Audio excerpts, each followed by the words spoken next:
sir. Thank you, ladies and gentlemen. You're far too kind. Let me tell you.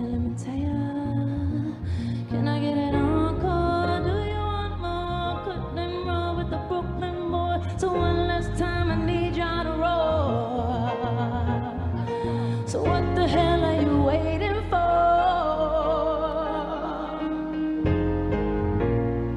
One more time.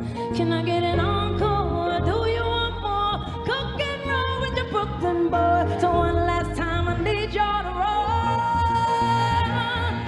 So what the hell are you waiting for?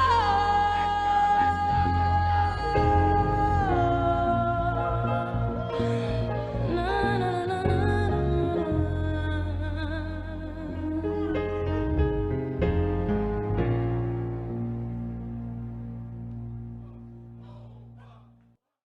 New York, we here.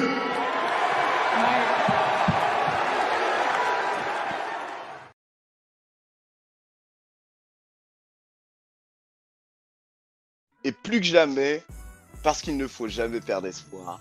Amis des Knicks, bonjour ou bonsoir.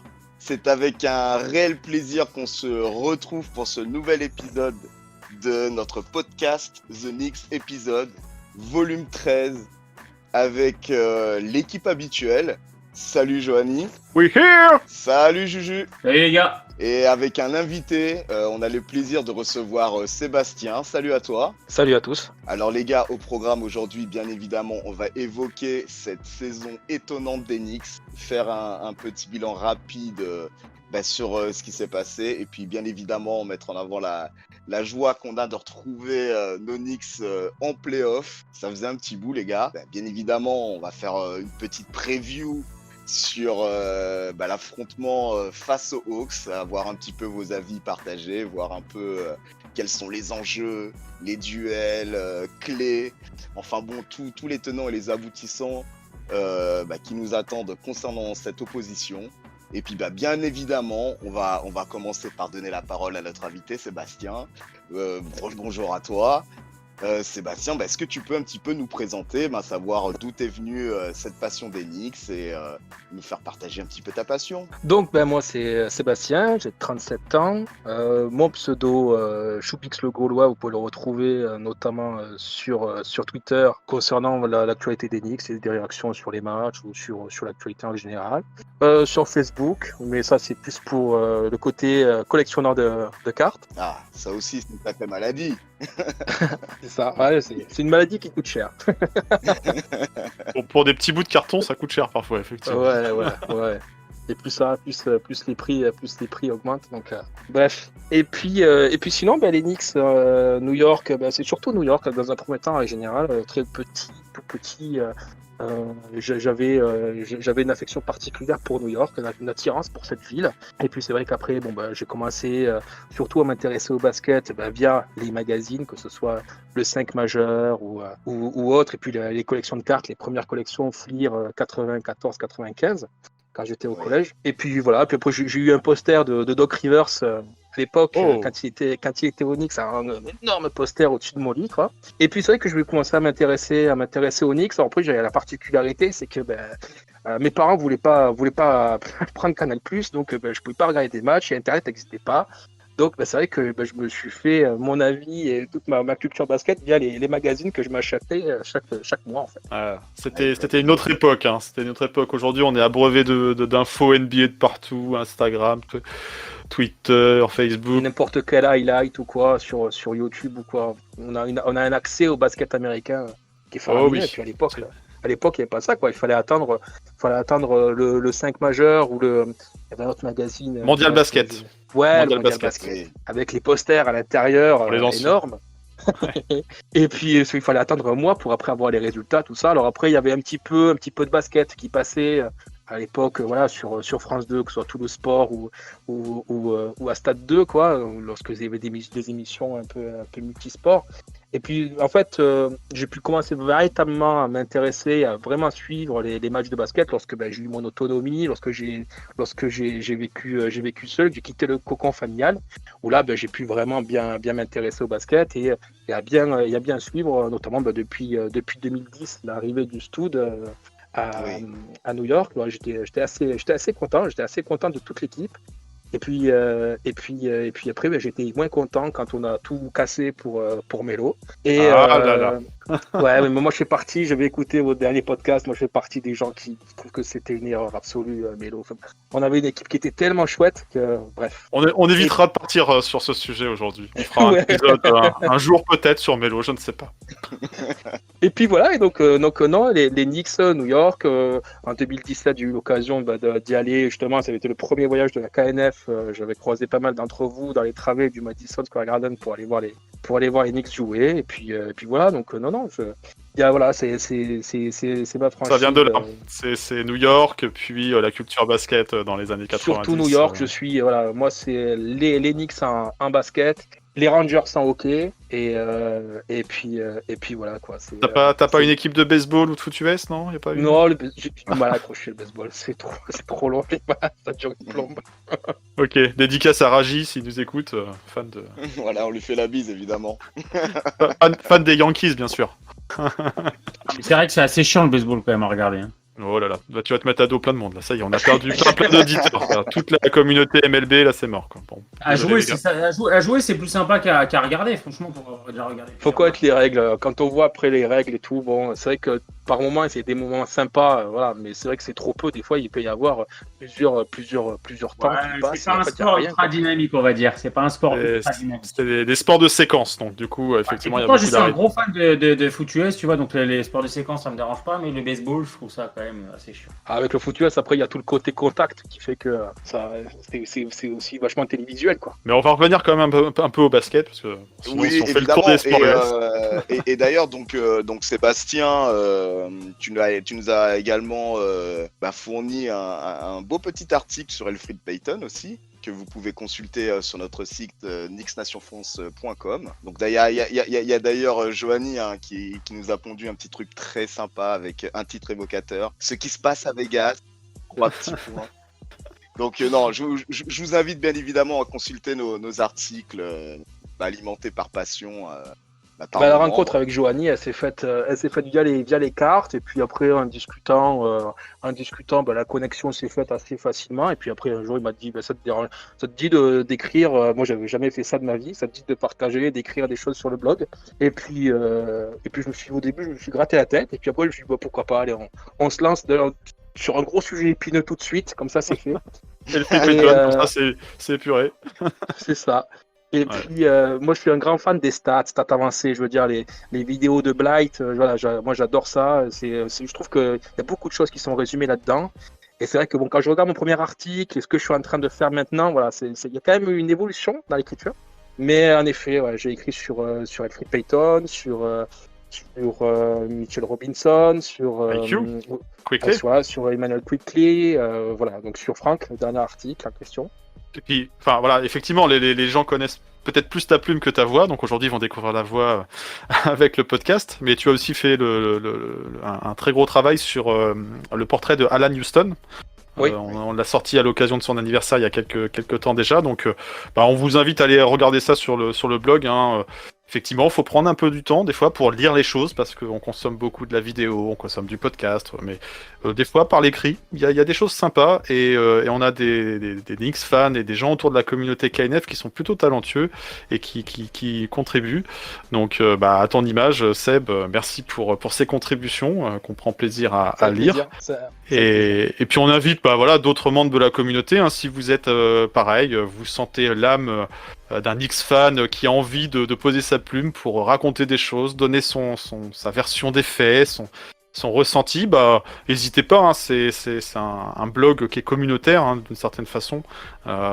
Tous ceux qui sont motivés pour produire des articles, écoutez, vous êtes les bienvenus, on travaille ça ensemble et on vous publie et on vous cite et c'est avec plaisir qu'on fait ces publications, quoi. Donc voilà, en tout cas aujourd'hui, on a une belle plume et on va avoir ta voix sur cet épisode du podcast. C'était parfait. Et là, je repense bien évidemment à l'intro de ce podcast. Le son de Jay-Z encore repris par la délicieuse voix d'Alicia Keys. Ah. Oui, encore, on a le droit à un rappel. Effectivement, nous allons passer ce printemps à revoir nos Knicks en playoff. Knicks qui est un bilan mais formidable. 41 victoires, 31 défaites. 56,9% de victoires, messieurs. Oh là là. Sur une saison courte en plus, sur une saison courte. Pour une saison courte, quatrième spot à l'Est. C'est avec vraiment beaucoup d'émotions qu'on a suivi cette saison et surtout ce gros run à suspense en fin de saison. Et donc du coup, déjà dans un premier temps, les gars, je vais faire un petit tour de table pour avoir vos ressentis. Hein.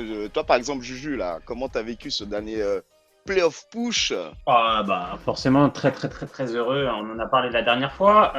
Moi, à titre perso, je vous ai dit, pour moi, si on n'est pas 6ème, je serais déçu. On finit 4ème, bon, c'est fantastique. En début de saison, je le rappelle à chaque fois, mais les fameux bookmakers et les fameux observateurs, connaisseurs du basket américain nous mettaient dernier à l'Est ou avant-dernier à l'Est, et l'une des 3 ou 4 plus mauvaises équipes de la ligue. Donc ça fait plaisir, c'est une petite revanche aussi pour tous les haters et il y en a quand même pas mal quand on supporte. Oh là là. Ouais, ces derniers temps, ils ont du mal quand même parce que c'est difficile de trouver des arguments pour critiquer les Knicks, mais ils en trouvent toujours. Hein. Ils en trouvent. C'est sympathique, tu vois, quand tu vas sur les réseaux et tout, tu regardes certains sites habitués, voilà, ils sont un peu plus calmes ou ils nous passent un peu de pommade pour être polis encore. Donc ouais, c'est un gros kiff de voir tout ça. Après, ce qui est marrant aussi, c'est que tu vois tous ceux qui se raccrochent au wagon Knicks, qui sortent leur drapeau de fans. Ils n'étaient pas là les dernières saisons, donc c'est marrant.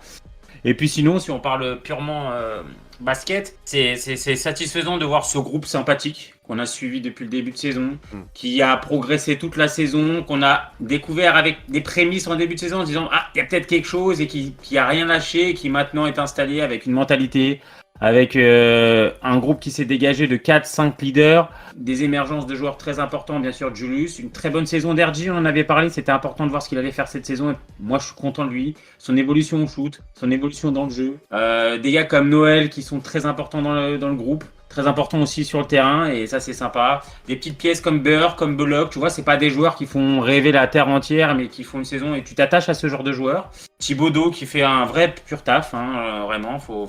Coach du mois de mai. Là. Oui. Coach du mois, il sera pas coach de l'année parce que il y a d'autres équipes qui ont quand même des meilleurs bilans et quoi que ce soit, mais il est dans la course. On sait pas. Ouais, je pense pas, mais c'est pas grave de toute façon, mais c'est très bien ce qu'il a fait. Donc non, ouais, saison ultra satisfaisante, saison et puis c'est surtout, j'ai regardé tous les matchs, je suis comme tous ceux qui sont ici, mais j'ai pas eu un match où je me suis vraiment fait chier. J'ai pas eu un match où je me suis dit bon vas-y, tu sais quoi, je crois qu'il y en a eu un ou deux où je me suis dit au troisième quart-temps, bon là ça me saoule. Mais voilà, sinon jusqu'au bout tu regardes. Il y a plein de matchs où sur les réseaux, les gars au troisième quart-temps ils sont là, on va se faire taper. Bah non, on se fait pas taper, on revient. Je pense à Memphis où à 1 minute de la fin, ça pleure et personne pense qu'on va gagner. Et au final, on joue la prolongation, on gagne. Tu vois, il y a eu pas mal d'émotions alors que c'est que de la saison régulière. Et puis c'est surtout la façon dont l'équipe joue, la façon nasty un petit peu, le côté on lâche rien, on est là tous ensemble. Et du coup, tu as envie d'être avec eux jusqu'au bout. Et les playoffs, c'est un petit bonbon sucré qui arrive et on va le croquer jusqu'au bout, quoi. Ah, t'as très bien résumé sur ta dernière phrase. Effectivement, c'est vraiment un vrai bonheur en fait de voir cette équipe déjà à ce niveau-là versus l'année dernière. On l'a assez évoqué, je pense. Mais après, surtout, moi, la satisfaction vient du fait que dans ce groupe-là, en fait, t'as pas mal de joueurs, soit été cutés dans leur équipe respective, soit qui ont été balancés en G-League, qui sont passés de franchise en franchise. Et trouver cette cohésion-là à New York avec toute cette équipe de revanchards, me fait vraiment tomber amoureux de cette équipe-là parce qu'il y a beaucoup de similitudes, effectivement. Alors, de par le style de jeu, la défense au centre de tout. Et qui nous lie justement aux deux gros runs qu'ont effectué les Knicks en playoff. Ça nous renvoie en 94 et 89. Et oui, j'ai vraiment une grosse tendresse sur cette équipe. Je ne sais pas hein, si elle est vraiment calibrée pour faire un véritable hold-up en playoff. On se pose la question, bien évidemment. Mais Oublier, quoi c'est qu'il déjà arrive, énorme hein, d'y être, déjà aujourd'hui. et voilà. Et le hold-up en soi, c'est d'avoir l'avantage du terrain au premier tour Et des playoffs. rappelons-nous au début de saison, rappelons-nous à la Free Agency, tout ce qu'on a pris dans la gueule, nos déceptions qu'on a eues, parce que je vais pas faire genre oui, non, j'étais aussi déçu. Tu vois passer à chaque fois des signatures à gauche, à droite, tu rattrapes jamais les gros poissons. Donc tu t'attends pas à faire ça. Tu te dis bon, c'est notre premier podcast pré-saison, on s'est dit si ça clique, pourquoi pas prendre un peu de plaisir sur quelques matchs et avoir les bouts de ficelle de quelque chose qui se crée pour le futur. Le futur, il est là, beaucoup plus vite que prévu. Et le kiff, il est énorme. En début de saison. Et maintenant, jamais. Enfin, on m'aurait dit, ouais, vous allez finir 4e. Et encore. Moi, je veux dire que depuis, ce qui s'est passé aussi, c'est qu'il y a un facteur qui est X. Et après, je laisse la parole aux autres. Un facteur X qui arrive aussi, c'est Derrick Rose. J'ai plus la stat, je l'avais noté, je l'ai perdu. Depuis qu'il est arrivé, les statistiques sont incroyables. C'est qu'avant qu'il arrive, je crois qu'on était à 2 victoires, 3 défaites de moyenne, à peu près, sur des bilans, des choses comme ça. Et il a complètement inversé la tendance. Depuis sa signature, on a fait un step-up incroyable. Incroyable. Et ça, en début de saison, bah, tu penses pas que Derrick Rose va arriver. Et même quand Derrick Rose arrive, je me dis pas, waouh, c'est un truc de ouf parce qu'il est passé chez nous, parce qu'on a déjà eu. Ouais. Je me dis, ouais, bon, ça va être cool. Et au final, qu'il apporte son expérience, ce côté et tout, et l'équipe ce qu'a fait. Et puis, on a quand même eu une série de victoires. Je crois qu'on a eu 13 victoires pour une défaite ou 12-1. Un truc que moi, j'ai rarement connu en tant que fan d'Enix. Hein. Ah bah, ça remonte hein, forcément. Mais en fait, cette saison, elle a démarré, on était tous un peu sur la retenue, on était mesurés. Quand ça Oui. commençait à avoir des résultats assez équilibrés, voilà, oui, Le mais on réflexe de te sait... dire, on s'enflamme pas. Hein. Bah, on a vécu les saisons un peu foireuses, ou on a vécu même les saisons avec un effectif quand même qui était plus talentueux sur le papier que ce qu'on a aujourd'hui tout de même, qui, bah, au bout d'un moment, voilà, a lâché l'affaire, où il y avait une période où on enchaînait les défaites, et voilà, finalement, les objectifs, bah, on les remettait vite fait derrière nous, quoi. Donc on était dans la retenue, ouais attention, le calendrier il est difficile, attention le road trip de fin de saison, ça va tomber, les autres équipes vont repasser devant nous, on s'est pas renforcé. Il y a eu sur toute la saison cette retenue. Voilà, on y croyait pas, on voulait pas y croire en fait. Bah, la peur de la déception. Il y a eu tellement de désillusions. Hein. Il y a eu tellement de désillusions aussi dans le passé. Quoi. Beaucoup de fans qui étaient sur la retenue, et ce qui se comprend. Nous-mêmes, quand on a regardé un peu, on est revenu sur nos previews, on se disait si on joue les play-in, ça sera bien déjà, parce que ça montrera qu'on devient compétitif. Mais finalement, c'est ce qui s'est passé, quoi. Et attractif et tout ce qui s'ensuit. Bon, oui. on va pas se voir plus beau qu'on ne l'est aujourd'hui non plus. 4e, c'est très bien. Il y a des gens qui minimisent en disant ouais, c'est une saison Covid, tout ça. Vous n'avez pas trop eu de blessés. Si, on a eu notre part. Derrick Rose, il a été sur le protocole Covid pendant un moment, Alec Burks, Mitchell Robinson. Franchement, on a passé toute une période, l'infirmerie était pleine. Hein. Ah ouais. Et la saison Covid, elle est là pour toute la ligue. Hein. Donc, après, Randle a été épargné par les blessures aussi. Hein. On a eu la chance d'avoir un Randle très régulier. Ouais. Randle et Barrett. Parce que si Randle, on l'a pas sur une séquence comme on a pu avoir avec Rose de 5-6 matchs ou avec Burks de 5 matchs, je pense que si Randle, on l'a pas pendant cette période-là, je pense que clairement on a été béni par les dieux du basket sur les blessures sur nos joueurs majeurs. Oui et non parce que moi je vais te dire un truc, ce qui nous a fait du bien, c'est de pas se qualifier pour la bulle l'année dernière, parce qu'à ce moment-là les gars ont pu taffer le foncier comme des porcs, que les autres équipes ont pas eu le temps de faire. C'est pour ça que Randle, t'as vu la différence physique qu'il a eu, on en a déjà parlé, Barrett pareil. Ouais, donc les mecs, voilà, donc les mecs renforcent le foncier, chose que t'as pas forcément le temps de faire en NBA avec tous les voyages, tout ça et tout, l'intersaison est très courte. Et derrière, ils n'ont pas la bulle. En plus, ils sont revanchards par rapport à tout ça. Donc, tout ce contexte-là, en finale de l'année dernière, nous a fait du bien. Parce qu'elle est à Orlando pour se faire taper 4 matchs sur 5 et puis rentrer chez toi et être fatigué. Et puis, ça ne servait à rien. Il y a certaines équipes, ça leur a servi à rien.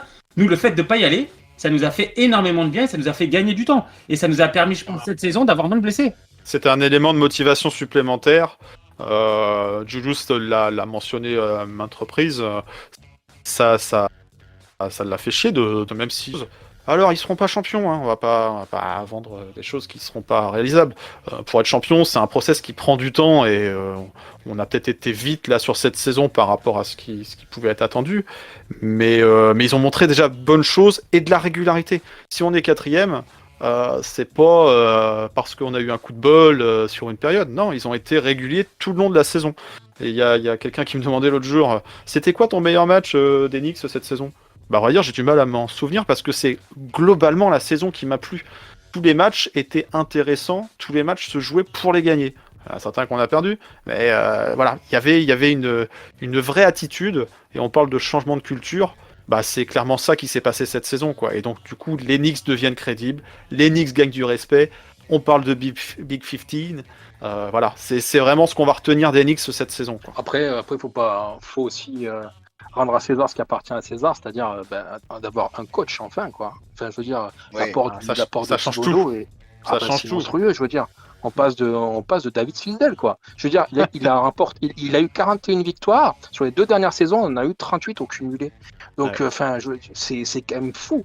Et Alors, pas avec après, un effectif qui a été chamboulé non plus. Il n'y a pas eu de grosses recrues, quoi. Hein, on est d'accord. L'effectif, faut bien aussi se dire, je suis tout à fait d'accord avec toi, Seb, pour le coach, c'est clair, mais d'avoir un effectif qui est à l'écoute. Parce que, tu vois, Thibodeau, Ah oui. j'en ai bien parlé Ah, mais bien ici. sûr. À Ah, mais bien Minnesota, sûr. les joueurs Alors, sont, attention. les joueurs sont pas à l'écoute à Minnesota sur Thibodeau. Attention, à Minnesota, il avait une double casquette qu'il n'avait Oui, pas, oui, oui, notamment à Chicago. il avait la casquette aussi, exactement, qu'a Léon Rose aussi. Là, il a pu se concentrer uniquement que sur l'aspect Ouais. basket, playbook, entraînement. Et puis, comme tu dis, il faut que les joueurs adhèrent. Il faut que ton Non. franchise player, Randall, adhère. Évidemment, ça a matché. En même temps, je pense que passer après Fisdale, c'est peut-être pas compliqué. Et tes jeunes qui sont arrivés sont des bosseurs.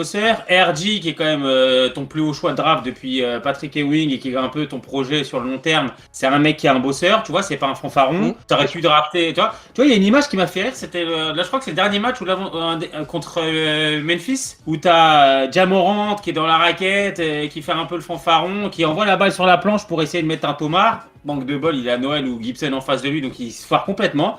Et t'as RG, l'autre qui récupère la balle, qui part au dunk et qui fait un dunk hyper propre, super, tu vois, super sérieux en contre-attaque. Bah, tu vois, RG, il est pas, c'est le jeu contre lui d'ailleurs, il est pas flashy, il est pas ultra spectaculaire et tout, mais le mec c'est un bosseur, il est régulier. Et franchement, aujourd'hui, avoir un mec comme lui, régulier, bosseur et qui écoute ses coachs, c'est peut-être une bénédiction pour les Knicks. Oh oui. Après, oui.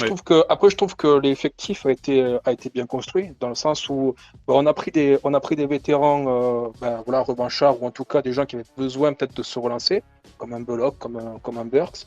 On a fait venir, bon, voilà, le fils prodigue, le fils spirituel de Thibodeau, et donc quelque part, ça ne pouvait presque que mieux fonctionner que la dernière fois qu'il était venu au Madison Square Garden. Et après, on est resté sur des profils un peu similaires, je veux dire, Mitchell Robinson, Nerlens Noel. Voilà, bon, là, Mitchell Robinson n'est pas là. Est-ce que clairement ça a été préjudiciable, hormis le fait que Noël a des mains à faire des gaufres? Sinon, après, je veux dire, il met quand même des belles tartines dans la raquette. Et ça nous sert beaucoup. Les contres dans le clutch time, des fois, ont été hyper importants. Donc, je trouve que cet effectif, avec Taj Gibson, d'avoir fait revenir, je veux dire, Taj Gibson, le soldat de l'hiver, quoi. Lui, c'est un monstre. Et je trouve que cet effectif, avec quelques jeunes, pas trop, voilà, il y en a eu un peu qui ont été responsabilisés. Mais surtout, on s'est appuyé sur une base, voilà, on a dit à Randall, c'est toi le patron. On a responsabilisé des vétérans revanchards, des mecs qui avaient besoin à nouveau de se montrer à la face du basket, quoi, à la face NBA. Et je trouve que cette alchimie, c'est bien passé, quoi. Il y avait le bon mélange, je trouvais. C'est pas trop de jeunes, pas trop de vieux. Pas de tête de con comme on a pu avoir avec des Marcus Morris ou des Michael Beasley. Voilà, je trouvais que il y avait une cohérence dans le travail du recrutement qui avait été fait, quoi. Et c'était, je veux dire, la dernière fois qu'il y a eu de la cohérence dans le recrutement, c'était il y a très longtemps. Oui, mais après c'est le lion qui a créé le coach aussi, parce qu'on l'a évoqué l'année dernière, l'effectif n'a pas été bousculé d'une année sur l'autre.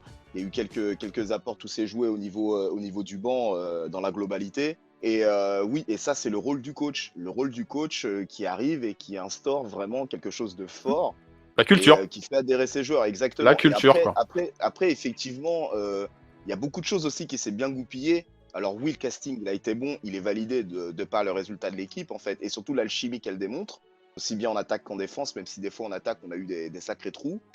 C'est là où on a plus de mal, En hein. défense, ça a toujours été cohérent. Mais après, tout s'est bien goupillé. Je veux dire, tu récupères Derrick Rose pile poil au moment où t'as Burks qui est en difficulté, parce qu'il y a eu pas mal de sujets. Burks aussi, il a été touché Austin par Rivers. Covid, il est passé par... oui, il est On passé oublie par des Austin, moments mais très ouais. difficiles. Tu récupères Noël, alors que tu perds Mitch Robinson. Noël, du coup, en enquillant les minutes et en devenant de plus en plus confiant aussi sur le parquet, fait que le garçon s'exprime à fond. Je veux dire, même s'il a ses limites, tu vois que dans l'intensité défensive, il donne son corps à la science sur chaque action, quoi. Ouais, c'est un role player. Il en faut. Enfin, je veux dire. Il a une mission. Il a un rôle sur le terrain. Ouais, et puis il fait pas de vagues. Et sur le terrain, il est parfait, tu vois. Il fait son rôle, il cherche pas à s'inventer une vie, il cherche pas à quémander autre chose. Et il est très très bon. Comme dit Lolo, il donne son corps à la science, tu vois, qu'il se donne en défense, il revient. Et tu sais, c'est pas un pivot, il est fin comme pivot, mais pourtant, il a jamais rien. Et même quand il se fait mal à la main, il se relève. Enfin, c'est un mec qui, dans la mentalité, apporte beaucoup, je pense. de cette C'est un dur au mal. C'est un dur au mal et ça colle complètement avec l'ADN de New York. Là, on est un peu des anciens à faire un podcast, mais on a kiffé ces Knicks des années 90. C'était ça, en fait. C'était pas forcément les plus talentueux, mais ils jouaient bien ensemble, ils jouaient dur ensemble, ils jouaient la défense. Et c'est pareil, on a rarement eu... Enfin, un petit Pat Riley, c'est quand même un bon coach, hein, on va pas dire. Mais on n'a pas eu de coach qui brillait par l'attaque, mais qui était plutôt des coachs défensifs. Et c'est ça qu'on retrouve. Et c'est pour ça que ça continue de marcher. C'est pour ça que le public de New York... je parle de New York, hein, de toute la ville, hein, est plutôt prise d'affection par cette équipe parce que c'est ce qui résonne dans ce qu'ils ont aimé, quoi, dans ce qu'on aime de voir à New York, quoi. Donc, sans forcément des grands noms, une équipe qui joue ensemble, c'est surtout ça, quoi. N'en déplaise à certains, moi ce que j'ai bien aimé aussi, c'est le discours de Thibodeau. Quand il arrive, il a dit: moi je veux gagner maintenant. Je suis pas là pour faire du développement de jeunes. Ouais. Ça plaît pas, non mais ça plaît pas, je sais, à certains fans. Mais lui, il s'en fout. Il est pas là pour développer un tel ou un tel. T'es bon, tu joues. T'es pas bon, il joue pas. S'il a besoin de mettre des anciens pour lui faire gagner un match, il mettra des anciens pour faire gagner un match. Ces rotations ont été vite lisibles, hein. On sait qui rentre à quel moment, combien de temps de jeu il va avoir. Et il veut gagner. Voilà. Pour gagner, il faut avoir des joueurs qui en veulent. Et si ce sont des joueurs qui ont de l'expérience, parce que Gibson, il a 36, c'est ça, à chaque fois qu'il est rentré... On a arrêté de compter. on a arrêté. À chaque fois qu'il est rentré, je l'ai pas trouvé réellement mauvais, hein. Franchement, je le trouve toujours juste. Il fait toujours ce qu'il peut dans son rôle, oui. et à chaque fois, il est bon. Gibson, c'est mon gars, Gibson. J'adore. Sébastien, c'est Seb qui disait, moi aujourd'hui, l'absence de Mitch, sincèrement, en début de saison, j'avais espoir qu'il se développe plus. Aujourd'hui, Mitch, on en parlera plus tard, mais Mitch, je trouve que c'est une absence par rapport à d'autres. Tu vois, Burks quand il est blessé, Rose quand il est blessé ou autre.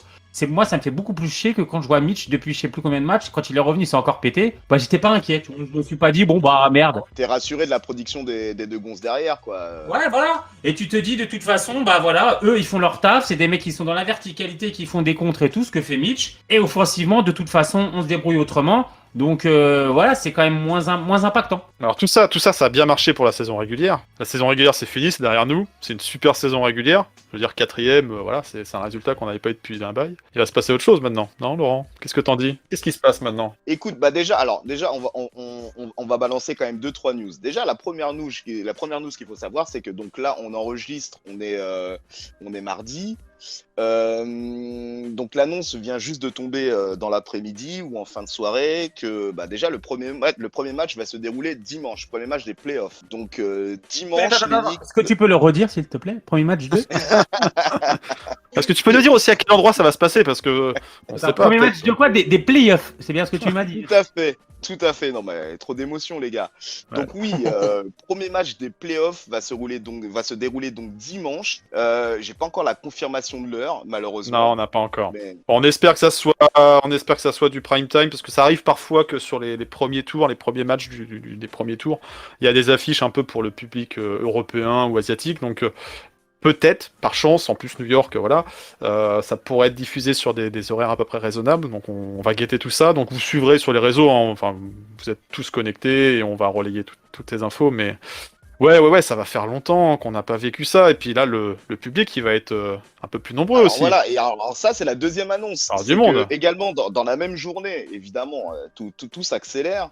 Donc on a eu le droit à la déclaration de James Dolan, Ah en ouais. compagnie du gouverneur de New York. Ah, il Bah, m'a touché, moi. Il était émouvant, limite, le garçon. tu peux nous en parler parce que t'as relayé l'actu à Joanie sur Alors, Twitter. j'ai plus le détail de tout ce qu'il a dit, mais en gros, bon, il était content et tout, et qui ne serait pas content. Enfin, je veux dire, voilà. On a beau dire ce qu'on veut, bon, ok, c'est pas le personnage le plus charismatique du monde, tout plus ça. sympathique. Il a ses casseroles et tout, voilà, il est répugnant sur pas mal d'aspects, hein, ok. Mais bon, voilà, le mec, c'est le propriétaire de l'équipe, son équipe a fait une saison miraculeuse. Avec un recrutement qu'il a quand même validé. Hein. Thibodeau, à un moment, il lui signe le chèque. Hein, donc voilà, faut aussi lui redonner une part de crédit sur ça. Quoi. C'est pas parce que Dolan est le propriétaire que les Knicks gagneront jamais. On n'est pas condamné à l'échec. Hein. Le sport, c'est pas aussi simple que ça. Mais non, bah voilà, donc il faisait une déclaration. Alors je crois que ça va être dans le cadre d'un rassemblement par rapport à la ville et l'État de New York. Hein. Donc c'est le gouverneur de l'État de New York qui a autorisé aussi un peu plus d'accès sur ces événements sportifs, un accès au public. Donc auparavant, on était limité aux 2-3 000 spectateurs. Le Garnet faisait déjà du bruit hein, avec 2-3 000 spectateurs. Bah là, ça va quand même changer d'échelle, changer de level, quoi. Donc on va arriver vers 13 000, 13 500. Donc ouais, ça va être un bonheur de revoir le Garden aussi un peu plus peuplé dans ses travées. Et ouais, mettez pas le son trop fort si ça se passe de nuit pour pas réveiller toute la famille, parce que je pense que ça va être bruyant ce Garden qui va retrouver les playoffs, quoi. Ça, c'est vraiment la bonne nouvelle, quoi. Retrouver vraiment. On aimerait y l'impact, être, hein. On aimerait y être. Bon, après les playoffs. Oui, toujours non, mais après, compliqué, James mais- Dolan l'a bien dit, il comprend l'importance du sixième homme et il est vraiment excité à l'idée de retrouver justement cette force à domicile, cette excitation autour de la ville et le fait que ce soit. Alors là, bien sûr, il y a des conditions, hein, faut juste être vacciné, tout simplement. Ouais, Mais ouais, voilà, l'ouverture Petit à coton-tige. 13 000 places du Madison Square Garden, les gars. Donc là Ouais. déjà, ça fait deux grosses annonces qui viennent de tomber. Et je pense qu'il y aura d'autres petites annonces qui vont parler comme ça au fur et à mesure de la semaine. Mais maintenant, bah voilà, on y est. On va attaquer le bousin, là, comme on dit là. Donc dimanche contre Atlanta Hawks. Atlanta qui finit 5e avec un bilan similaire. Donc on a le game breaker sur eux, parce qu'en fait il y a eu 3 confrontations hein, durant la saison, hein, une en janvier qui s'est soldée par une victoire des Knicks à Atlanta, 113-108, avec 28 points de Randle. Mois de février, une victoire à domicile, 123-112, avec 44 points de Randle. Et la dernière en date, c'était au mois d'avril, une victoire après prolongation, 137-127, avec 40 points de Julius. Messieurs, Julius aime bien Atlanta déjà, c'est une bonne chose. carton plein face Il à aime le poulet, il aime le poulet.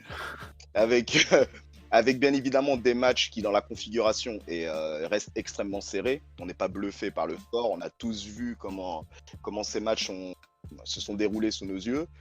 Je suis sur le site à l'heure où je vous parle de ESPN. ESPN, je crois que tu l'avais relayé, Joanie aussi, qui avait sorti son pronostic. Est-ce que tu peux nous en parler un peu Alors le pronostic sur la série, je t'avoue que j'ai pas regardé ce que nous annonce ESPN.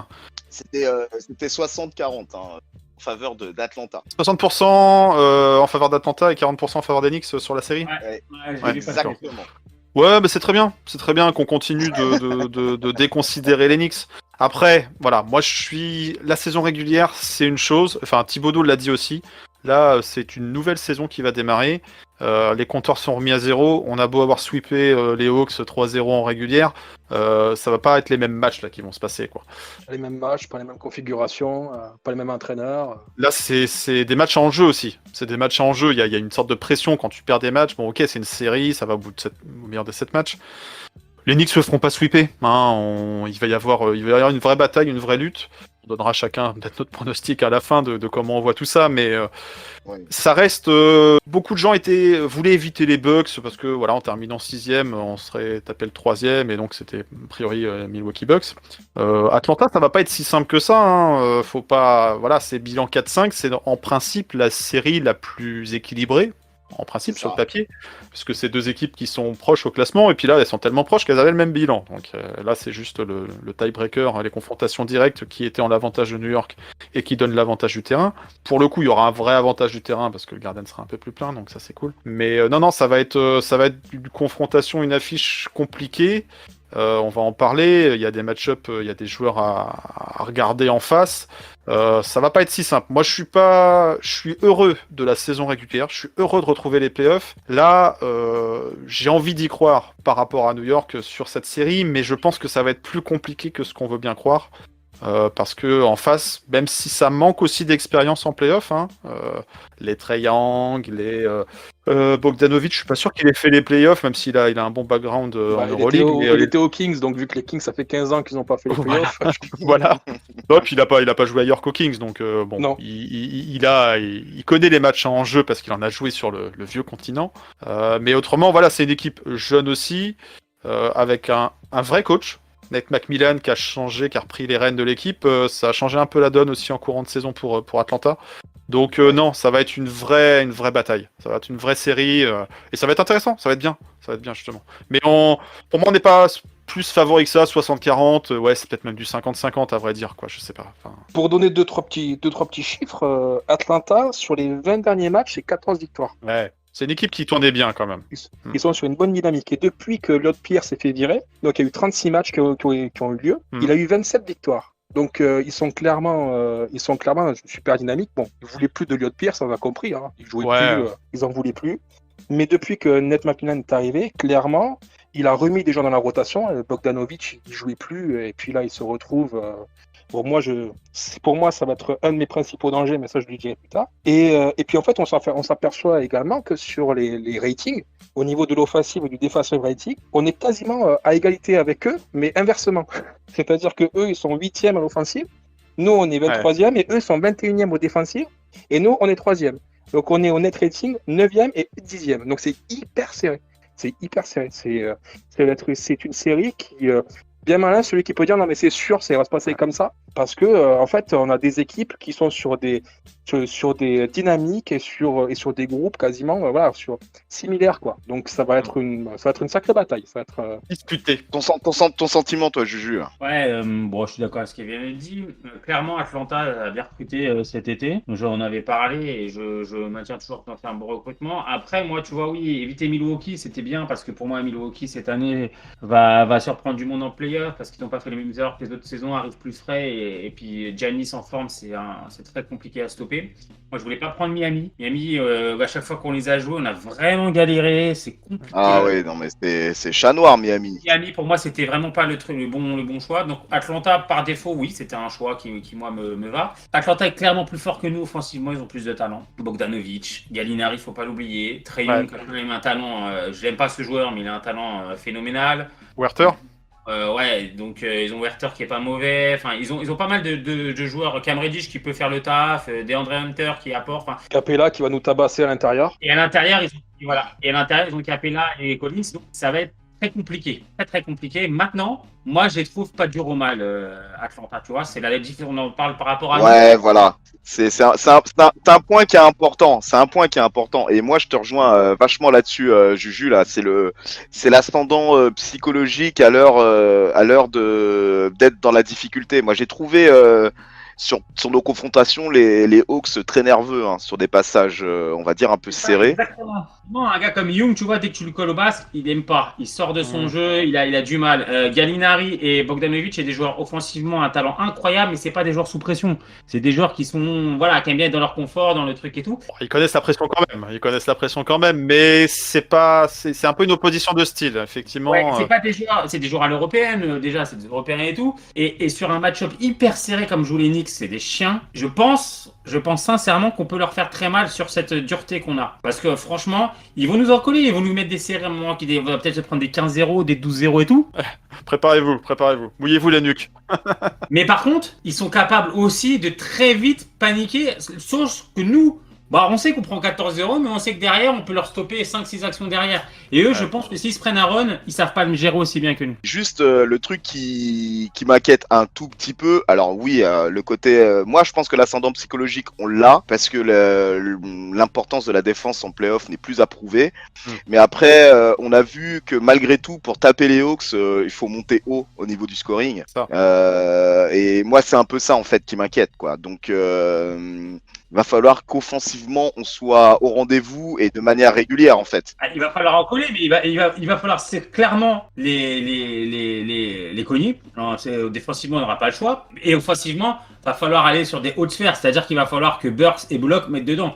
C'est clair C'est et ça. net que eux vont être les facteurs X parce que Rose, Barrett, Randall, je pense qu'ils vont être dans leur standard un peu offensif. Alors, je donne pas de chiffres, mais voilà. Bullock ou Burks, c'est souvent la pièce en l'air. Ils peuvent te mettre 25 points, ils peuvent t'en mettre 5. Et ces deux-là, c'est clairement nos deux autres talents offensifs parce que le reste de l'équipe, voilà, ça fait des gaufres comme dit Sébastien. Voilà, c'est mignon, mais c'est pas des scoreurs. Ah, il y a Quickley qui peut aussi prendre feu, mais première playoff, rookie et tout, donc je le mets un peu à part. Ouais, et encore, il a pas eu peur à arriver en NBA, donc je pense qu'il aura pas plus peur en playoff. Playoff, voilà, c'est un facteur X clairement. Mais Bullock et Burks vont être capitaux. Tu vois ce que je veux dire?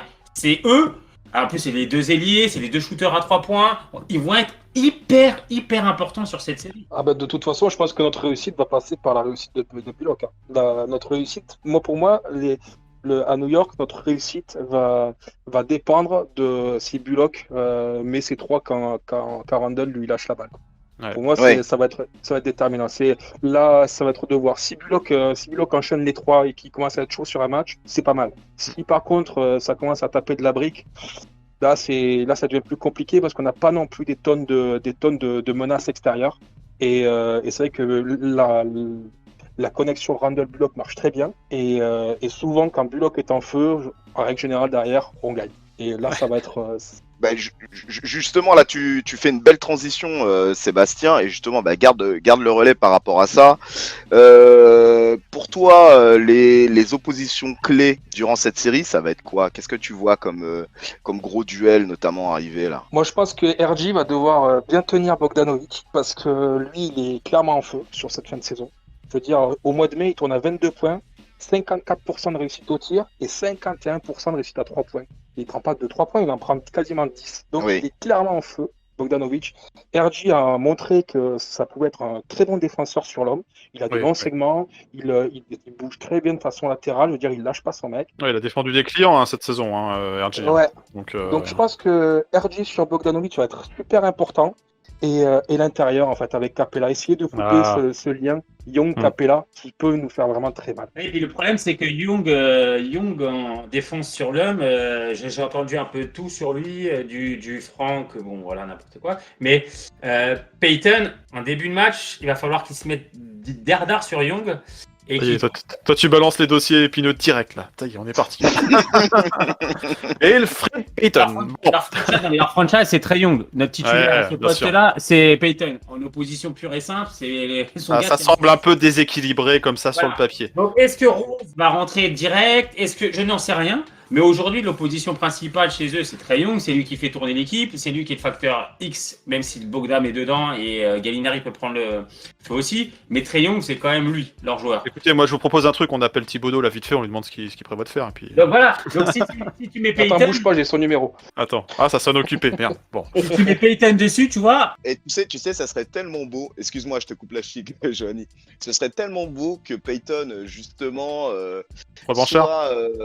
soit Factor X sur cette série, notamment sur sa défense sur Trae Young. S'il nous fait ça... Ce serait tellement beau de voir ça. On serait tous heureux, on lui souhaite. Et tu vas me dire aussi, et puis ça serait formidable que Knox soit le Factor X à 3 points. Non, ne racontez pas n'importe quoi, là, arrêtez. Non, mais les gars, après en ayant une petite dose quand même de lucidité sur le fait que Payton va démarrer les matchs, ça c'est clair et net. Combien de minutes sera déterminé, notamment par le nombre de fautes qu'il va effectuer dans le premier quart. Mais voilà, ça permettra également de soulager défensivement on va dire nos vrais artilleurs ou nos vrais distributeurs au poste 1. Qui sont Rose, qui fait une saison inespérée, au-delà de toutes les attentes, et évidemment pour soulager Quickley. Donc moi c'est sur cet aspect-là, qu'il prenne son quota de faute, j'ai envie de te dire Payton, mais qu'il fasse péter les plombs à Trae Young. Il est capable de faire péter les plombs sur pas mal de joueurs adverses. Peyton, justement, il est capable défensivement de faire péter les plombs son adversaire direct. Et je serais curieux, moi, de voir cette opposition, et notamment sur la partie défensive d'Enix. Curieux, il y a beaucoup de gens qui vont être inquiets justement, parce que Peyton, ces derniers temps, il joue pas à son meilleur niveau. Et déjà, quand il joue à son meilleur niveau, ça rassure pas grand monde. Donc là c'est inquiétant pour beaucoup. Le body language est pas très bon. On sent que le gars, il est quand même mis sur la touche dans tous les sens du terme. À voir. Moi, je pense pas qu'il y aura de... Thibodeau va pas révolutionner, je le vois pas révolutionner son 5 parce que ça y est, on attaque les playoffs, donc je mets quelqu'un d'autre. Par contre, effectivement, Trae Young, c'est la menace numéro 1. C'est, appelons un chat ou un aigle. C'est le franchise player des Hawks aujourd'hui. Donc c'est le All-Star, c'est par lui qu'il y aura beaucoup d'attentes. Il va avoir une certaine forme de pression, d'une certaine façon, parce que ça va être ses premiers playoffs. Hein, donc voilà, Luka Doncic, il a fait ses playoffs, lui il l'a pas encore fait. Donc c'est le moment de briller. C'est aussi le moment les playoffs où les grands joueurs se révèlent. Donc cette saison, Trae Young a été moins bon que les autres saisons dans l'image, dans plein mal de choses. J'avoue, je sais pas parce que je regarde pas trop les Hawks, à part quand ils jouent les Knicks, mais il a quand même envie de prouver, et donc pour lui, voilà. Et, après, il a aussi l'attention des arbitres. Hein. Il récupère pas mal de fautes, donc à voir. Il a un jeu pour aussi. Hein. Il a un jeu, et puis il est assez, maigrichon, donc dès qu'il se prend des contacts, il vole tout de suite, donc ça y est, la faute, elle est vite sifflée. Donc, il sait en jouer. Hein. Il sait en jouer de son physique un peu frêle. C'est une façon aussi de mettre des points, de mettre la pression sur la défense. Il shoot de très très loin, donc c'est compliqué. On va pas arrêter Trae Young. Il va nous foutre des cartons, il va prendre feu, il va falloir le limiter, comme tous les grands joueurs de la ligue quand ils arrivent sur ces moments-là. On les arrête, on les freine pas, on les arrête pas, on les freine plutôt. Donc il va falloir se relayer dessus. Peyton, c'est avant tout un défenseur, donc on aime pas, mais bon, à voir ce qu'il va nous donner, s'il va essayer de se révéler. Ça parle de Franck aussi. Ça parle de Franck ces derniers temps. Alors ces derniers temps, on l'a vu des petits bouts de secondes, voilà. Donc c'est que d'une certaine façon, Thibodeau l'a pas complètement oublié. Est-ce que c'est la dernière chance de Franck d'être utilisé, de prouver qu'il vaut quelque chose sur des séries de playoffs ou la défense, Franck il est long, Franck il gêne par son physique, donc on n'attendra pas des points de sa part, mais ça peut être une occasion pour lui de se montrer en mission pour ralentir, freiner du triangle. J'ai envie de dire sa dernière chance à Francky, je ne sais pas, mais sa première sans aucun doute, hein, donc voilà. S'il avait vraiment voulu l'utiliser, enfin je veux dire, il y a des match-ups durant la saison régulière où clairement il aurait vraiment servi, et il s'en est pas servi. Et Thibodeau, c'est pas quelqu'un qui modifie comme ça toute sa line-up, donc moi, je pense que s'il y a blessure des Peyton, peut-être, mais sinon... Non, mais Thibodeau, faut penser à un truc, c'est que Thibodeau, en play-off, c'est 8 mecs. Hein. Il joue pas avec... Oui, bien sûr. Alors, c'est qui ces 8 Donc, les 8, tu les as. Hein. Tu as les 5 titulaires, tu rajoutes Burke, Rose, Quickley, et ben Gibson, ça te fera peut-être le 9e. Basta. Si Robinson n'est pas là. Donc aujourd'hui, Thibodeau, enfin après, il a peut-être changé depuis, mais ça a toujours été un mec. Et d'autres équipes, non mais la plupart des coachs en play-off jouent avec 8-9 mecs. Ils ouvrent pas le banc, c'est très rare, sauf si c'est la fin du match et qu'ils sont tranquilles. Mais voilà. Donc les 8-9 mecs, tu les as déjà, tes mecs. Tu sais très bien que c'était 5, plus Burks, Rose, Quickley et Gibson pour faire le taf pour faire souffler Randle. Ouais, pour faire souffler aussi Noël, parce que Noël va se prendre sur le rable Capella et Collins, donc ça va être chaud. Ouais, il va faire des fautes. Donc voilà, donc tes mecs, tu les as. Donc les fantasmes qui va faire rentrer Topin, Franck. Alors Topin, je pense pas, mais. Et Knox et tout ça, il va le faire s'il a pas le choix. Si t'as des mecs qui sont Fallout ou des trucs comme ça. Mais sinon, Thibodeau, c'est déjà un mec qui fait pas beaucoup tourner, et en playoff, encore moins. Donc, à part blessure ou scénario de match improbable, moi je te dis, il va pas tenter des folies. Hein. Non, il va pas révolutionner ses rotations, on est d'accord. Pour moi, le starting 5, il bouge pas. Il a prouvé que il savait gagner des matchs. Sur toute la saison, t'as une certitude sur toute la saison, tu vas pas maintenant. Bien sûr. Par contre, ceci dit, il va falloir défendre. La réussite d'Enix, ça passera par la défense. Elle passera pas par l'attaque, parce que oui, il va falloir qu'il y ait des facteurs X, des joueurs qui prennent le relais. Randle, il va faire ses matchs, il va être ciblé aussi, et il va falloir qu'il assure, voilà. Barrett aussi, mais il réussit plutôt bien contre Atlanta, donc. Puis même de jouer contre Cam Reddish et tout, ça a un petit facteur aussi de motivation face à un ancien coéquipier.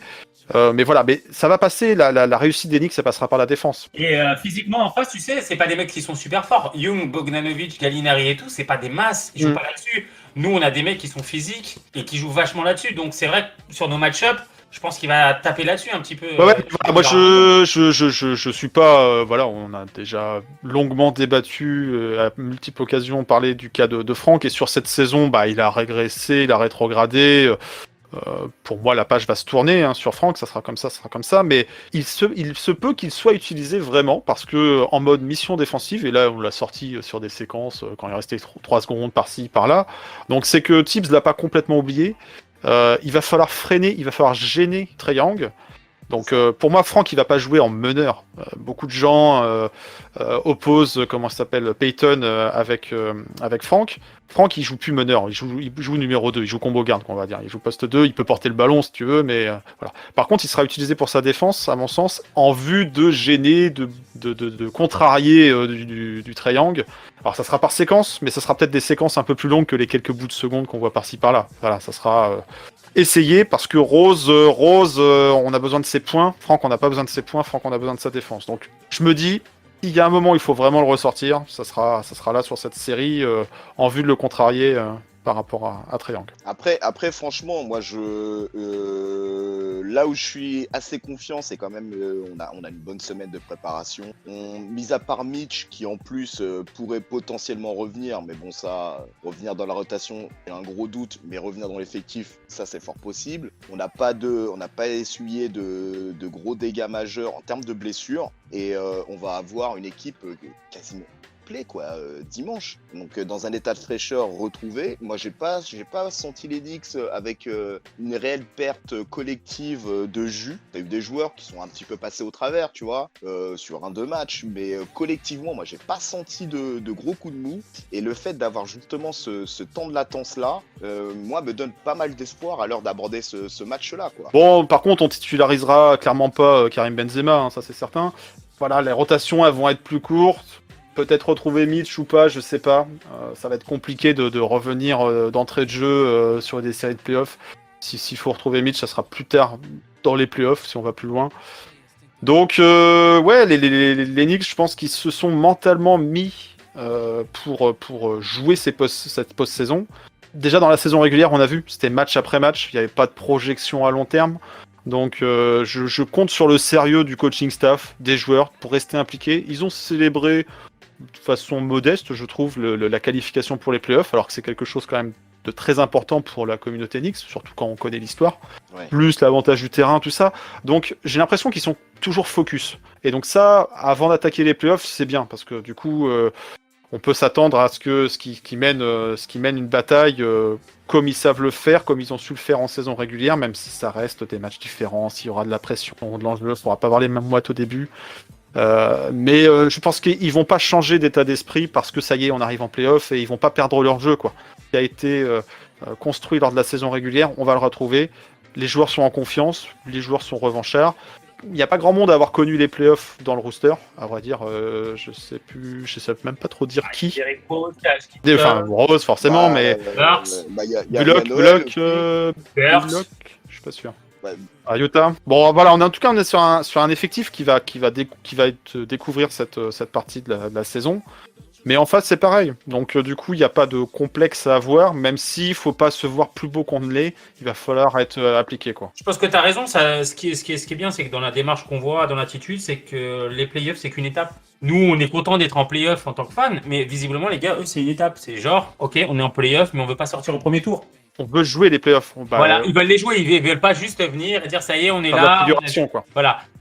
Alors, bien sûr, on n'ira pas enfiler l'année le billet. Enfin, je ne pense pas. Mais voilà, eux, je pense qu'ils veulent clairement. Je pense que leur objectif, c'est clairement aller le plus loin possible, quoi. Aller le plus loin possible. Après, la chose qui peut nous différencier des Atlanta Hawks, c'est que eux, ils ont un jeu super rapide, quoi. Et comme on dit, en fait, c'est un playoff, le jeu se ralentit. Déjà dit parce qu'il y a accumulation des matchs, mais les défenses se resserrent. Les minutes aussi. Le fait que les joueurs jouent plus longtemps, à un moment, tu perds du jeu. Et nous, on a toujours un peu joué sur ce rythme-là. On a une des paces les plus faibles de la ligue. Donc, c'est vrai qu'on a toujours joué dur en défense, dur sur l'homme, et on n'a jamais fait non plus des cartons, des 130, 140 points. Donc, et puis on a arrivé souvent à limiter les équipes adverses presque et pas mal de matchs à moins de 100 points. Donc je pense que quand même cette différentiel de rythme va pas trop nous impacter à nous, dans le sens où c'est un rythme qu'on pratique. Qu'on connaît déjà, on est en mode playoff depuis le début de la saison, quoi. Oui, mais clairement. Quelque part, on joue dans cette espèce de rythme là, dans cette espèce de rythme de rythme de croisière où ça court pas, c'est pas du run and gun quoi. Ça joue vraiment sur séquence tranquillement. Enfin, ça pose les attaques, et peut-être que ce changement de rythme va être un peu préjudiciable. Peut-être pas sur les premiers ou deuxième matchs, mais presque sur le reste de la série parce que faut pas que les joueurs se crament trop rapidement et des mecs comme Trae Young, peut-être que ça peut être un peu compliqué pour lui d'enchaîner rapidement donc tous ces matchs, surtout qu'en plus face à une équipe autant rugueuse quoi. Donc Et après, bon, Thibodeau a quand même de l'expérience aussi. Ouais. Il s'est joué, la pression, il connaît. Ils n'ont pas l'air d'avoir craqué sous la pression de New York. Et puis New York, là en ce moment, ce qu'il y a, c'est qu'on a une pression positive. Dans la mesure où à New York, on a été sevré de playoffs, on a été sevré de résultats depuis longtemps. Personne ne les attendait là, donc c'est que du bonus pour eux. Le public va être là en les encourageant, mais pas parce qu'on attend quelque chose. On n'attend pas d'aller chercher une finale, on n'attend pas quelque chose comme ça. Donc tout le monde va être à fond derrière eux. Et ça, c'est une pression positive. Après, dans les années à venir, ça changera. Mais là, tout le monde est derrière. C'est que du bonus pour eux, c'est que du positif. C'est ça, il n'y aura pas d'obligation de résultat, tu vois. Exactement. Ils ont déjà rempli leur contrat, c'est que du bonus. Eux sont déter, eux ne se fanfaronnent pas après ça, tu vois. Ils ont ressorti la vidéo de Randall qui annonçait en début qu'ils iraient en playoff et tout. Ouais. Énorme cette vidéo. Énorme, mais bon, voilà, il a raison. Aujourd'hui, le We Here, c'est ça, c'est voilà, dire on a réussi et tout. Ils ont envie de faire quelque chose. Donc on va peut-être passer sur les pronostics à un moment donné, tu vois. Moi, je me lance. Va falloir se mouiller maintenant. Je me mouille. Moi, j'annonce une victoire 4-2 pour les Knicks. Ça va être compliqué, mais avec tout ce qu'on vient d'évoquer et tout, j'ai envie d'y croire. Alors peut-être que non, mais j'ai envie d'y croire parce que oui, on va perdre des matchs. Oui, quand le scoring va être trop haut, on suivra pas. Donc je pense que même chez eux, ils vont nous taper et qu'on va prendre des valises et que ça va être un peu plus difficile, surtout quand ils vont mettre dedans. Mais qu'au final, l'intensité qu'on va leur mettre, comme a dit Sébastien, la pace qu'on va avoir, tout ça, je pense qu'Atlanta, on va les battre. Je pense qu'on va les taper 4-2. Au final, je pense que c'est un bon match-up pour nous. Comme je t'ai dit, Milwaukee, Miami, compliqué et tout. Je pense qu'Atlanta, c'est peut-être notre meilleur match-up possible. On les a joués 3 fois en saison, ça a été 3 fois compliqué, mais au final, dans la dureté, dans l'agressivité, la solution, quoi. Ils sont pas là et au final on trouve la solution et je pense que mentalement Bogdanovic, Gallinari, Trae Young, Capella et tout, c'est pas des monstres, tu vois, c'est pas non plus injouable. Moi j'ai peur de Capella quand même. Moi j'ai peur de Capella parce que il va gober du rebond. Oui, il va gober du rebond, il va faire mal à l'intérieur, mais Capella c'est pas lui qui va te faire gagner des matchs, c'est pas LeBron, c'est pas Kobe, tu vois ce que je veux dire. Mais les rebonds c'est important. Les rebonds offensifs, les secondes chances. Quand les scores sont serrés, les rebonds c'est très important. Je pense que un coach comme Thibodeau va à un moment donné trouver la solution contre Capella et que de toute façon ils vont l'user. Et je pense sincèrement moi je vois 4-2. Voilà, je te le dis, je pense qu'on passe 4-2. Ils n'arriveront pas à répondre contre la densité physique et la pression qu'on va leur mettre. Je pense sincèrement que Young, tu vois, chaque fois qu'il a une pression, il est mauvais. Il est vraiment mauvais parce qu'en plus il est petit. Non mais je parle mauvais. Que tu as raison, j'espère que tu auras raison. Je te parle pas mauvais dans le jeu, je te parle mauvais dans son attitude. Il se frustre très vite quand il a du répondant et quoi que ce soit et qu'il peut pas mettre ses shoots du logo. Faut pas oublier sur la dernière confrontation avec Atlanta, si on la gagne, c'est un grand parti parce que il sort sur blessure. Ouais. Et jusqu'à présent, il nous faisait très mal. Et il sort à 20 points. Il sort à 20 points, 14 passes, et il finit pas le match. Non, mais il sait jouer contre les Knicks. Après, il y aura un défi physique sur lui. C'est vraiment ça aussi, je disais tout à l'heure, est-ce qu'il faut pas mettre du Frank pour le gêner, pour le contrarier, pas pour l'arrêter, hein, il va pas le bloquer, mais pour le contrarier. Donc il y aura un défi physique à faire sur lui. Mais oui, il va hériter des fautes, il aura pas une attitude, je pense. Il va être observé. Il va avoir quand même beaucoup de pression sur les épaules. Nous, chez nous, ça va être Randall, ça va être Barrett, mais ça va être un groupe qui aura la pression sur les épaules. Alors que là, j'ai plus l'impression qu'Atlanta, il va prendre beaucoup de pression. Après, il peut briller aussi, hein. Je veux dire, il y a des joueurs qui passent un level, un cap lors des playoffs. Donc ça peut être tout ou rien, soit un flop parce que il résiste pas au défi que lui proposent les Knicks, le défi collectif. soit au contraire, il va faire une saison de feu et nous faire des misères parce qu'il aura une adresse au rendez-vous et on ne saura pas trouver la solution. Donc il va être observé, forcément. Mais il va faire mal, mais sur la série, je pense que Thibodeau va trouver une solution et que voilà. Moi, je pense qu'on passe perdre. Il y aura un battle de coach, hein, parce que Ned McMillan, c'est aussi un sacré coach qui a du vécu en playoff aussi. Donc c'est vraiment une belle opposition. C'est bien, au moins on a une affiche. On craint pas un sweep. On va pas se faire. On aurait terminé 8e, 7e, on se tapait les Nets. Ça aurait été beau pour le folklore de la Battle of New York, mais ça aurait été beaucoup plus compliqué. Les Nets nous auraient pas sweepé. Je pense sincèrement que les Nets nous sweepaient pas. Ils nous battent, je pense, faut pas se mentir, ils ont plus de talent et tout. Mais ils sweepent pas les Nets. Tous les matchs qu'on a joués, ils étaient pas au complet. Mais ils seront pas au complet tous les playoffs, les Nets. Hein. Nous, il nous manque un vrai guard élite, quoi. Il nous manque un vrai mec à l'arrière. Ça sera une discussion qu'on aura bientôt, Seb, à mon avis. Il va falloir qu'on fasse un 14e épisode, un de ces 4, je pense. Ouais, et je pense que la free agency va nous être intéressante. Parce que c'est vrai que là, pour dans le cas de ces rendez-vous-là, avec un mec qui peut prendre feu à tout moment, avoir un type qui peut vraiment, parce que Bullock, on peut le qualifier de friendly, mais c'est pas non plus fou, quoi. Je veux dire, des fois, ça arrive souvent qu'il se rate à 3 points et en défense, bon, il fait le taf, mais c'est pas non plus ouf, quoi. Je veux dire, par exemple, un Matisse Thybulle, ça serait là, dans un match comme ça, le mec peut lui faire vivre l'enfer. Il peut lui faire vivre l'enfer. Et on n'a pas de mecs comme ça qui sont capables de pouvoir faire vivre l'enfer aux arrières adverses, quoi. Non, mais step by step, chaque chose en son temps. Les gars, pour revenir sur la série, parce que moi, il y en a qu'un seul qui s'est mouillé pour le moment. Oh oui, bah tu veux qu'on se mouille? Merci Laurent, parce que là, ça tricote depuis tout à l'heure. Les gars, on va structurer les scénarios. Ça là-dessus, on est créatifs. Là, je vous fais confiance là-dessus, les messieurs. Il n'y a pas de sujet. Mais là, concrètement, les gars, mouillons-nous. Mais pas de problème, Laurent, tu sais qu'on n'a pas peur de se mouiller. Non, mais Julien, tu dis 4-2. Moi, je pense aussi que ça fera un 4-2 pour les Knicks, parce que j'ai envie que les Knicks passent. Mais les matchs vont être accrochés, vont être compliqués. Mais oui, je crois que les Knicks sont un supplément d'âme collectif qui fait qu'ils peuvent sortir de cette battle-là. Mais ça va être plus compliqué que ce qu'on veut croire. Tant mieux, si on fait au bout de 6 matchs, ça fera une belle série de playoffs, et puis on verra la suite. Mais ça peut aussi être un 4-2 Atlanta, hein, je veux dire. Attention, le premier match va être il y aura une sorte de forme de pression. Donc, mais bien sûr, ça peut être un 50-50 ou quoi que ce soit. Mais là, il faut choisir. Et moi, j'ai dit 4 de Knicks, ouais. Voilà. 4 de Knicks pour moi. 4 de Knicks, c'est enregistré, c'est dans la boîte, 4 de Knicks. Voilà. Après, comme je fais la pause prod, je peux changer ce que tu veux. Mais non, 4 de Knicks, je confirme 4 de Knicks. Allez, c'est validé. Sébastien, il leur passe à la casserole. Ouais, bah moi je pense qu'on va finir au Madison Square Garden en 7. Pour moi, c'est un 4-3. Allez. Game 7, carrément. Quoi. Pour moi, c'est un 4-3. Les équipes elles sont trop proches, elles vont se neutraliser, elles vont se rendre beaucoup pour coup. Ça va être épique, quoi. Ça va être pour le retour des Knicks en playoff.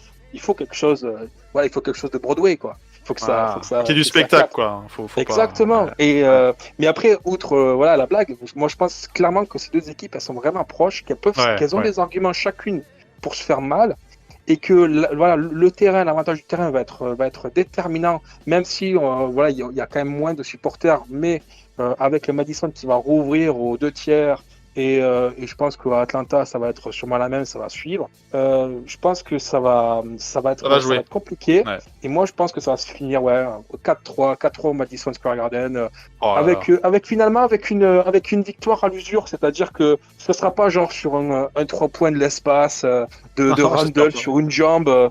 Enfin, ça va être pour moi, je pense que ça va se finir à l'usure. Les mecs, ils vont être sur les rotules, et à la fin, on finit sur le 7e match avec un +8 ou un +10, un truc comme ça, et puis mais en 7. Bon, tout est enregistré là. Hein. Ouais, c'est enregistré. Déjà... J'ai joué au jeu de Trash Talk et c'est exactement ce que j'ai marqué, 4-3 Knicks. Écoute, tu vois, j'étais à 2 doigts de te rejoindre, mais je vais rester moi sur ma première idée. Effectivement, je vois les Knicks en 6. Je vois les Knicks en 6 parce que je crois plus à l'ajustement sur la série, la gestion de la série. Ouais. Et je pense que les ajustements de Thibodeau, enfin du moins j'ose espérer, évidemment, seront beaucoup plus judicieux que ceux de Ned McMillan. Alors c'est vrai que le scoring est vachement réparti côté Hawks et le danger peut venir potentiellement de partout. Voilà, moi je pense collectivement les Knicks. Alors après c'est vrai que j'ai pas suivi les Hawks de manière ultra attentive, tu vois. Mais voilà, moi j'ai ce sentiment qu'il y a un plus côté cohésion collective au niveau des Knicks, que le fait qu'on ait potentiellement plus de joueurs dans la profondeur de banc, alors plus ou moins talentueux, hein, Ouais, je suis d'accord. Le banc va être déterminant. Impliqué, quoi. Ouais. impliqué dans la philosophie de l'équipe. Hein. Je Mm. parle dans la philosophie de l'équipe. Que voilà, je pense que les ajustements joueront en faveur de Thibodeau. Alors, est-ce en 6 ou en 7? Moi, je pense que ce sera en 6. Le fait de recevoir également, d'avoir l'avantage du terrain dès le premier match, va jouer énormément. Moi, je vois les Knicks vraiment prendre le dessus sur la série. Alors, on va laisser énormément de plumes. Je pense qu'il y a des matchs où on va vraiment se faire bien plomber comme il faut en termes de scoring, parce que bon, il y a quand même des arguments artilleurs en face, hein. très Ouais, lourds en snipers. face, tu vois. Donc même sur le banc, un Deox, quand même du monde. Et voilà, donc je pense sincèrement que voilà, les Knicks vont passer en 6. Je reste là-dessus, je valide, j'enregistre. C'est bon, c'est encroché, c'est bon. Ton pari est pris en compte à Las Vegas. Hein, Je vais aller valider mon ticket à la française là. Non, mais et puis aussi le fait d'aborder justement ces playoffs. Alors certes, on s'est tous dit ici que la saison est d'ores et déjà réussie, et je le pense aussi, bien évidemment. Ouais, mais on a envie d'aller un peu plus loin quand même. Hein. Oh, on est gourmand, dis-le. Non, mais voilà, le fait d'aborder cette série avec potentiellement un adversaire où on se trouve à 55 points, bah ça entretient l'ambition. Et oui, ça entretient l'espoir. Et puis tu vas regarder la série en disant allez, on peut. Tu te serais tapé ça. Brooklyn ou Philadelphie, tu te serais dit bon, voilà, on a été en playoff, c'est bien et tout quoi. Tu C'était sais. déjà bien. Voilà, là on en se dit, on a envie d'y croire. On a envie d'y croire, donc et puis l'adversaire semble entre guillemets à notre portée, même si je répète, ça va être compliqué. Non, ça va Mais, être. mais on a envie d'y croire et quoi, avec la série dure et que du coup qu'on continue de vivre cette aventure playoff quoi. Mais Et puis attends, après moi, on verra. je reviens quand même on sort d'un road trip à l'ouest où tout le monde nous avait dit qu'on allait se faire éclater, on allait prendre 2 matchs sur 12. Voilà, donc ça n'a pas été non plus le road trip de la mort. On a perdu des matchs, on en a gagné d'autres qu'on n'avait pas prévus. Donc voilà. Donc moi j'ai envie de te dire face à Atlanta, oui, ça va être dur. Oui, ça va être C'est dur. possible. Mais à un moment donné, c'est bon quoi. On se cache plus. On est là, on a terminé 4e, on a fait une bonne saison. On va pas non plus à chaque fois qu'on rencontre une équipe bégayer. Oui, on est là, on a fait 4e. Maintenant, je pense que les gars sont sûrs d'eux. Ils ont envie de faire quelque chose et ils y vont pas en se disant on va se faire croquer ou quoi que ce soit. Non, ils y vont pour gagner là. Clairement, nous on y va pour gagner. On a fini 4e, ils sont finis 5e, ils sont à notre portée et on les a battus 3 fois cette saison. Donc si t'es pas confiant là, alors peut-être qu'ESPN nous met encore ou je sais pas qui nous met 60-40, mais c'est les mêmes qui nous avaient mis avant le dernier de la ligue. Donc franchement. Leur pronostic, bon, hein, on va dire que c'est un peu de la merde. Donc voilà. Non, mais honnêtement, moi je pense qu'on peut les taper et qu'on doit y aller dans cet esprit conquérant. Si on y va en se disant, ouais, on est déjà content d'être là. Non, c'est pas l'état d'esprit qui est affiché. Ah, mais ils n'iront pas en touriste, c'est sûr. Tu sais, Laurent, je voudrais rebondir sur ce que tu as dit. Et je pense qu'en effet, de toute façon, l'apport du banc, il va être hyper important. Et moi, je trouve par contre qu'on a un banc quand même qui est un peu plus fourni, un peu plus cohérent que celui des Hawks. Alors là, pour l'instant, ils n'ont pas Cam Reddish, mais quand il va revenir, on peut pas dire que ce soit non plus un mec qui, c'est pas un joueur qui te fait changer un match, quoi. Voilà, un jour, il peut claquer 12 points, le lendemain, il peut être à 0 sur 7 avec 3 points marqués. Et alors oui, ils ont un Kevin Werther, ils ont du Gallinari, mais je trouve quand même que notre banc, notre second unit est quand même, je la trouve, je pense que ça passera par elle. Ouais, ça passe. Moi, je pense que ça passera par elle parce que les deux 5 se valent. Les deux 5 se valent. On a chacun des points forts, chacun des points faibles. Les deux 5 se valent. Mais je pense que lorsque les second units vont commencer à rentrer, je pense que c'est là que ça va. L'apport de Rose va être. D'autant plus que la seconde unité, c'est celle qui nous a apporté toute l'année. Parce que si on regarde nos matchs, à chaque fois que nos 5 étaient là, on prenait pas de bouillon. Mais c'est souvent la seconde unité qui nous a permis de faire la différence. Parce qu'on a une très grande Seb, on a une super seconde unité. On a des joueurs qui apportent, qui sont disciplinés et qui sont cohérents. Et cette année, si vous regardez l'ensemble de nos matchs en saison régulière, 9 fois sur 10, le trou il est fait par la seconde unité. Alors quelquefois le 5 majeur dès le départ avait fait quelque chose, mais en général on était à flot avec le 5 majeur. Et dès que Rose, dès que Burks ou quoi que ce soit arrivait, il y avait vraiment un décalage par rapport à ce qui était proposé en face. Et là, le nombre de fois où on a eu des mecs qui ont fini les matchs, je veux dire, bon, Exactement. maintenant Rose il finit les matchs, mais Burks a souvent fini les matchs devant Barrett quand il était en délicatesse avec son tir. Enfin, on a eu souvent aussi, on a eu du Taj Gibson qui a souvent pris la place de Noël aussi Ouais. sur les fins de match parce que bon, ben, un QI basket quand même un peu plus élevé que Nerlens. Donc, on a quand même cette seconde unit qui, lorsqu'elle performe, derrière, elle souvent elle est souvent récompensée pour finir le match parce que justement, elle est en feu, elle est là et moi je la trouve, moi j'aime bien cette seconde unit. Hein. Juste pour dire et pour enfoncer le clou par rapport à la seconde unit, c'est aussi c'est là où on voit en fait, sans parler nécessairement de profondeur de banc, j'insistais vraiment sur la cohésion du banc. Et ça s'est vu lorsque Randle était souvent en difficulté en attaque. Le Factor X a été mais vraiment différent tout au long de la saison en fonction de l'état de forme de chacun. Donc t'as eu des Rose qui a pris le lead sur du scoring à des moments très clés. Burks, pendant 2 à 3 semaines, c'était l'homme le plus décisif dans le dernier quart-temps. Le mois de mars, Mais il était fou. complètement fou. Le gars tournait à plus de 20 points. Il a fait une pointe à 30 points aussi, voire plus. Et claquer des performances en 4e quart-temps, quoi. Non, mais il aura pas peur de prendre les tirs qu'il faut à ces moments-là, puisqu'il les a pris dans la saison. Burks, attention, il n'a pas peur de prendre des tirs en général. Non, il a pas peur de prendre les tirs. Reggie Bullock aussi, qui vraiment n'a pas peur d'allumer dès les premières minutes. Moi, un truc aussi qui me fait plaisir, c'est de retrouver D-Rose en play-off, quoi. J'ai l'impression que ça fait une éternité qu'on l'avait pas vu en play-off. Donc là, il est en confiance, il joue bien en ce moment. physiquement, il a l'air d'être là. Voilà, quoi. C'est un ancien MVP et ça se voit encore parce qu'il a des moves, il a l'expérience maintenant. Il va savoir gérer aussi cette pression-là parce qu'il l'a déjà vécu. Donc c'est aussi un gage de sûreté d'avoir un D-Rose en meneur backup, hein, on va dire ça comme ça, qui sera là pour nous apporter de la solution en fin de match, quoi. Ouais, mais ça lui va tellement bien de sortir, de sortir et de prendre justement. Parce que si c'était Peyton qui serait sur le meneur de la deuxième unité, ça serait pas du tout pareil, quoi, parce qu'on manquerait de quelque chose. Et là, du fait que lui, ils prennent le relais de Burks, ils prennent de RJ Barrett, ils prennent le relais de Randle, ils prennent le relais de Bullock lorsque sur le premier quart il est en feu, et que derrière, boum, tu renvoies un Rose, tu renvoies un Burks, tu renvoies un Quickly.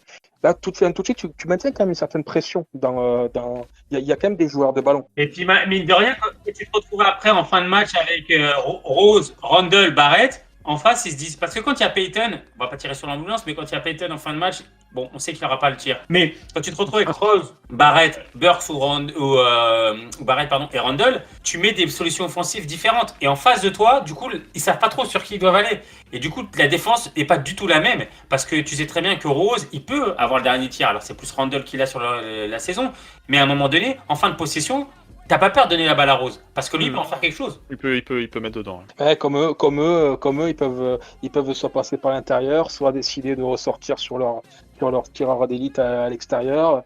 Je veux dire, ils sont dans le même cas de figure. Là, eux aussi, enfin, je veux dire, ils sont. Ils ont des armes multiples. Ils ont, je veux dire, soit ils décident d'appuyer là où ça fait mal et de nous tabasser à l'intérieur. C'est pour ça que je pense que cette connexion Young-Capella, que Young marque des points, il marquera des points. Mais je pense qu'il faut vraiment le limiter dans son playmaking, quoi. Je pense qu'il faut vraiment le limiter dans son playmaking. Ouais, pour moi, ouais. Qu'il marque des points, qu'il marque 30 points à 8 sur 22 au shoot. Vas-y, mon gars, régale-toi. Mais qui régale pas les copains, quoi. C'est ça le truc, en fait. Je pense qu'il faut vraiment. Faire attention au foot en début de match, ça peut nous être préjudiciable, notamment Noël, notamment Noël, Randle.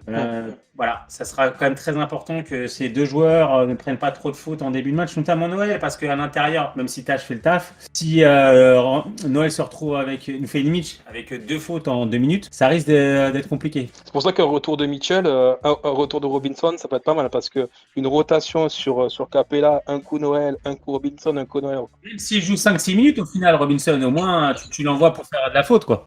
Non, mais même, il faut se l'enfader, quoi. Je veux dire, Capella, enfin, il prend quand même 2 gros défenseurs. Alors, ok, au niveau du rebond, c'est pas ça, mais c'est quand même des mecs mobiles qui ont quand même une certaine vision de la défense. Donc, si tu enchaînes Capella avec 2 mecs comme ça, c'est pas évident, quoi. Je veux pas faire de procès à Norvel Pelé. Mais quand même, enfin, je veux dire, si sur Capella, tu alternes Noël avec Mitchell Robinson, et moi je suis très content pour Noël parce que c'était un mec qui était super décrié lorsqu'il est arrivé. Ouais. En fait bah, il s'est montré hyper précieux.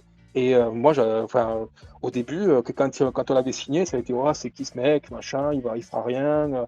C'est pareil que Robinson et machin. Tout ça. Et en fait, bah, il a su lui aussi faire un peu fermer des bouches dans son jeu et c'est un des meilleurs contreurs de la ligue.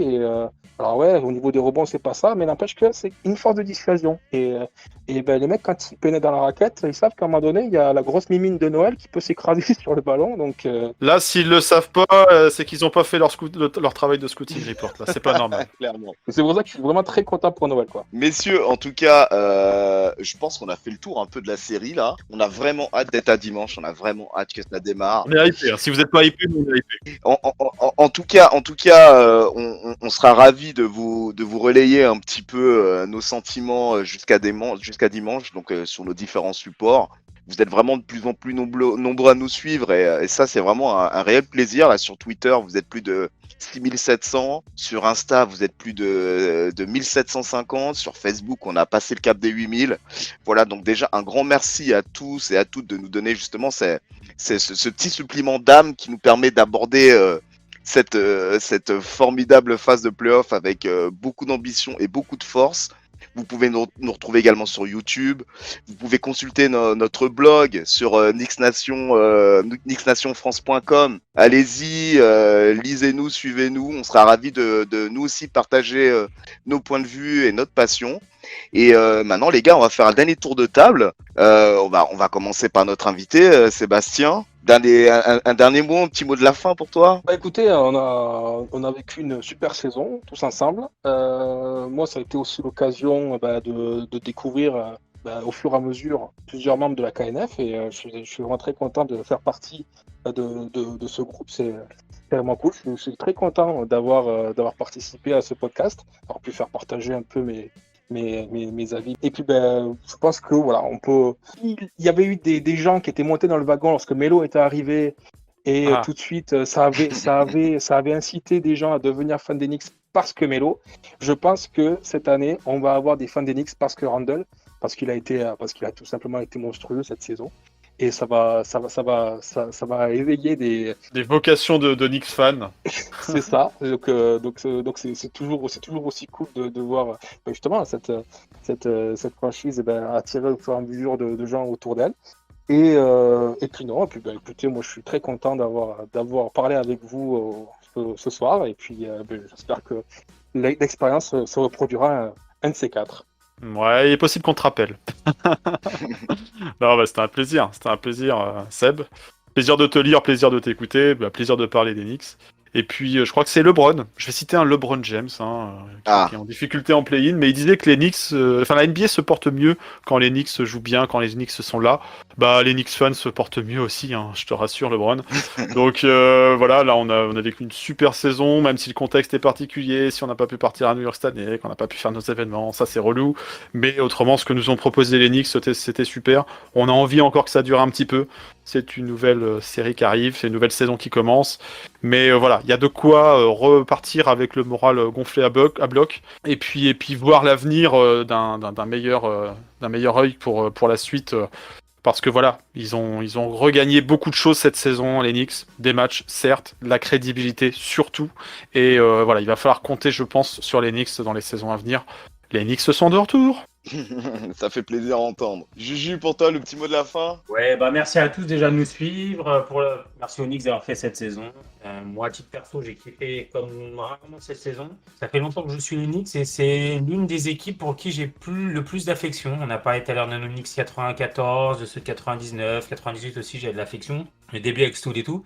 Mais sincèrement, je pense qu'elle est très très haut dans ma hiérarchie de l'affection que j'ai pour cette équipe. On l'a vu grandir, on n'en attendait pas grand-chose. Et ce qu'ils font sur le terrain, ce côté underdogs, ce côté je lâche rien, voilà, moi je kiffe.